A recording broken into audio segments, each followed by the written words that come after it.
tutorial para sa rev match sa high speed. Sana marinig, hindi naman ako naka power pipe eh. Parang gano'n, no?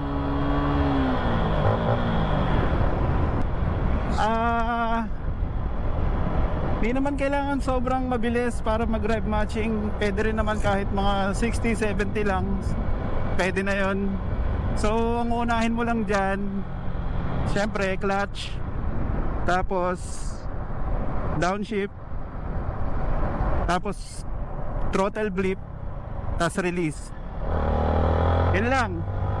Yun yung mga steps. Clutch, pigaan ng clutch, downshift, blip ng throttle, konti lang, mga ganun lang, then release ng clutch. So ganun lang ang mag rev match. Then eventually pag nasanay ka na, minsan nga napapansin ko parang sabay na yung ano eh, yung clutch tsaka ano, yung downshift tsaka yung pag-blip ng throttle pag nasanay na. So bakit nagre-rev match? Para hindi stress yung engine, tsaka hindi ano yung, kasi pag sa mga declutch, alam ng mga naka-clutch to, di ba pag nagbabawas tayo bigla, sumusubsob.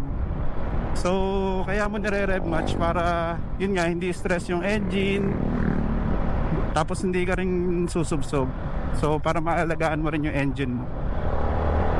So let's go!